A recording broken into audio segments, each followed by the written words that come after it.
Right, hi. Hi. Hi. You are Dominic from Asmodee. Yeah. My role is to organize and take care of organized play for Asmodee, Yeah. as well as our tournaments for the salons, the events, and all those things. Yeah.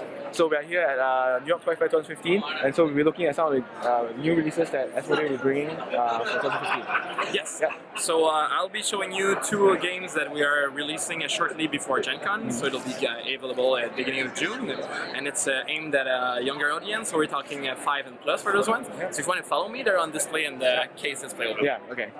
So here are the two products that are coming out shortly. Mm-hmm. I don't know if you guys are familiar with Cardline. It plays a little bit like Timeline. Oh, so yeah, basically yeah. the game Yeah. starts with one of the cards in the center. Mm-hmm. At the beginning of the game, in Timeline you play with dates. Mm-hmm. And Cardline you have to choose between playing either with the weight of the animals, in this case dinosaurs is the theme, or you could go with the height as well. Mm-hmm. So each player gets 4 cards in their starting hand with a picture of one of the dinosaurs without the information. The information is on the other side.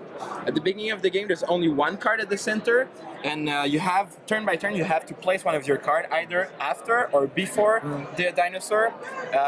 If it's bigger, you put it after. If it's smaller, you put it before. Then you verify if the information you put is correct. Yeah. If it is, the cards stay there. If it's not, however, you have to draw a new one. Okay. The goal of the game is to be the first one to get rid of all your cards. So this is a new expansion for Cardline. Yeah. It's the third one on the set already, and the theme is Dinosaur. So this is coming out shortly before Gen Con, so in June. Okay.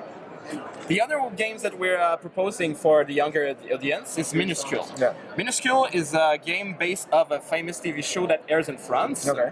but I don't think it's airing in the US, US or the Canada. The goal of the game is pretty straightforward. It plays between 2 to 6 players, and it takes around 10 to 15 minutes to play that game. Yeah. Each player receives between 1 or 2 objective cards, depending on the number of players you play with. And on that objective card will be picture one of the insects that's featured on the 7 spaces. Okay.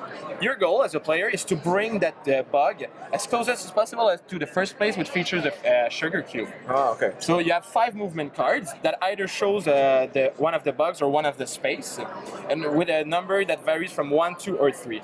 If you play a number 1, you can either move that bug 1 space forward or 1 space backward. Yeah. So if it's your bug, you're trying to put it the more forward than the racetrack. If it's not your bug, you're trying to put it back. Okay.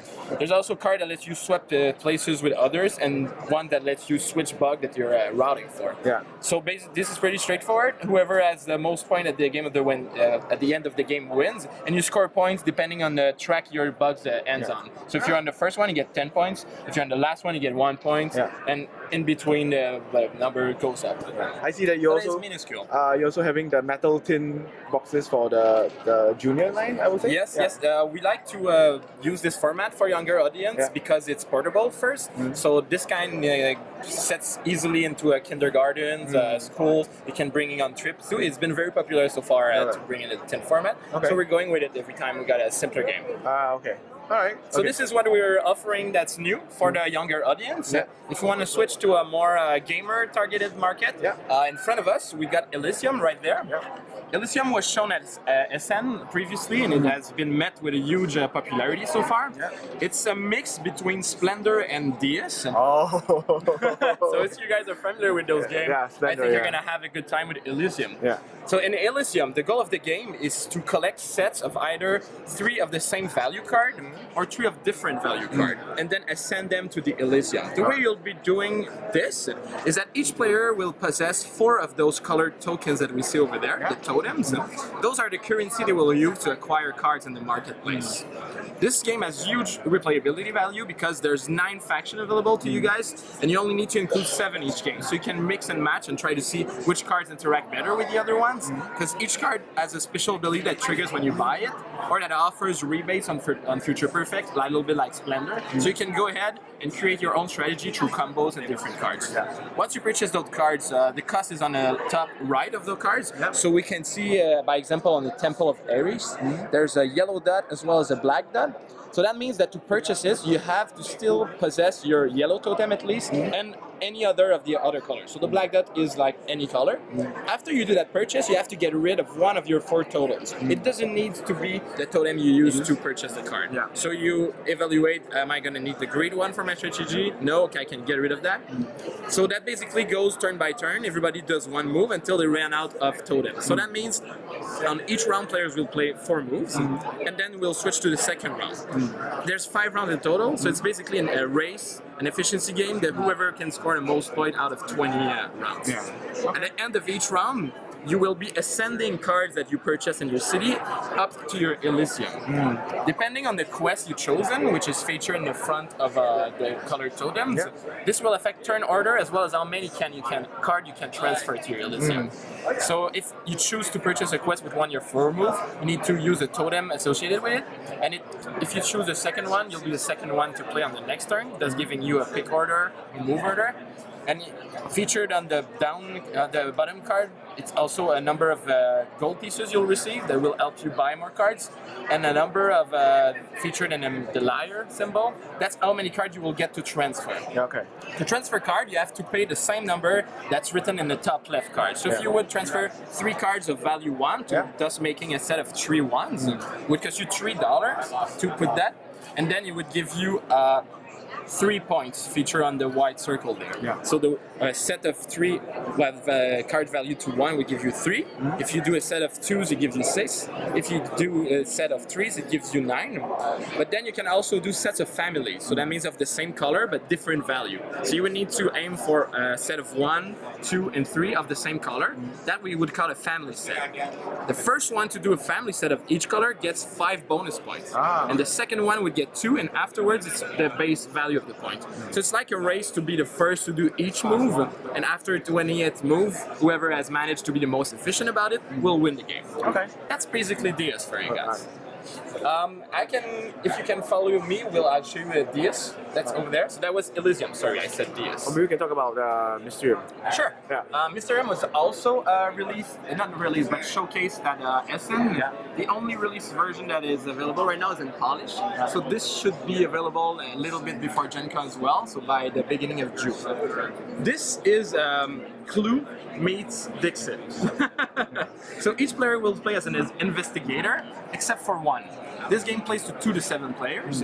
One of the players will play as the Phantom player. The Phantom is actually the spirit of the victim that was murdered in the haunted mansion. And the investigator player has to find clues as to what happened to that player. So they go around visiting each room, and when they do find hints, well, the Phantom player will have cards that feature abstract arts on them, a little bit like Dixit, and you will choose one and reveal them to all of the investigators. After a while, the investigators will have gathered many of those cards, and they have to find a common aspect shown in those cards to find the weapon of the crime, what happened, and where did it happen.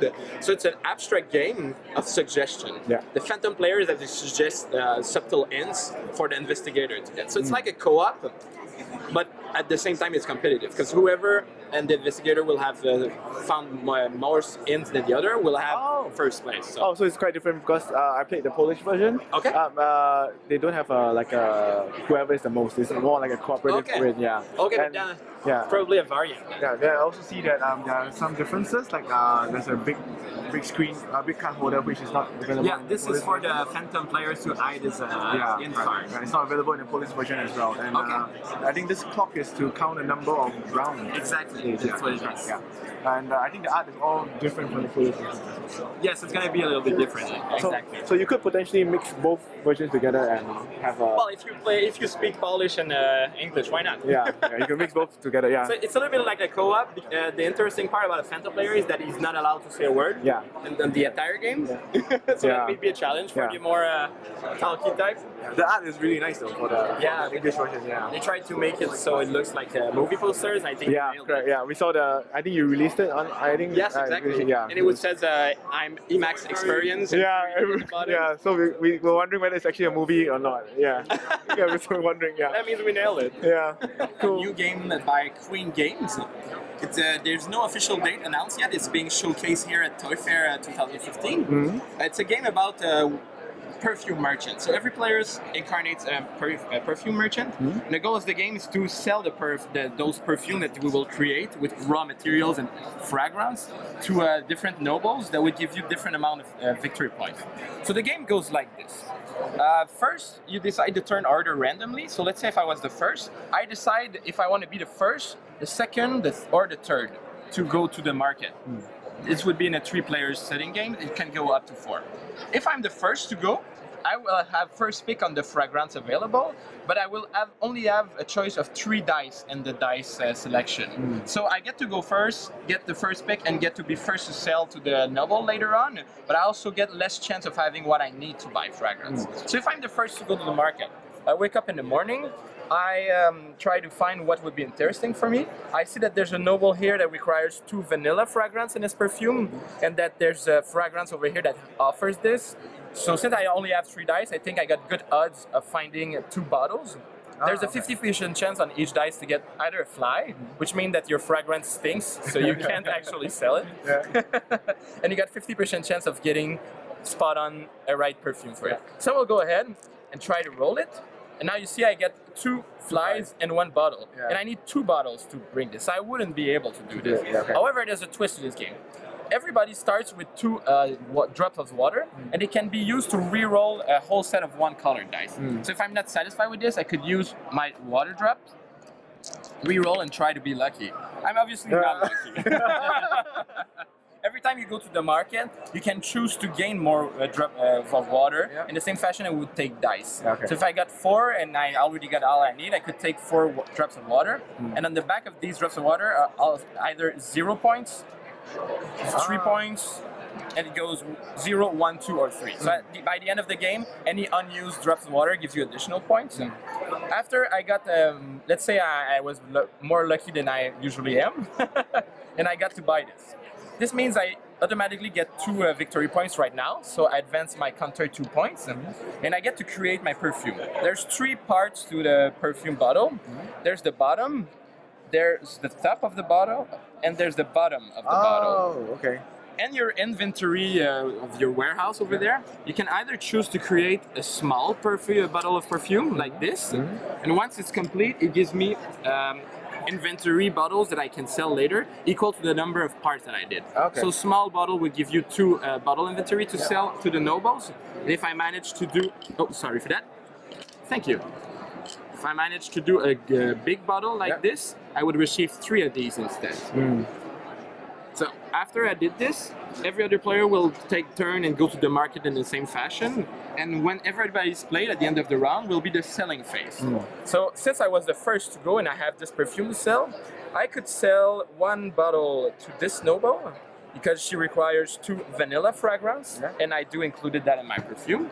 So she comes next to me because she's a satisfied customer, and it gives me 8 victory points. Oh, okay. I can also sell to other nobles if I fit their needs, but unfortunately for me, right now, nobody wants lavender, and I have lavender. So now it would be the second player trying to sell his perfume and so on.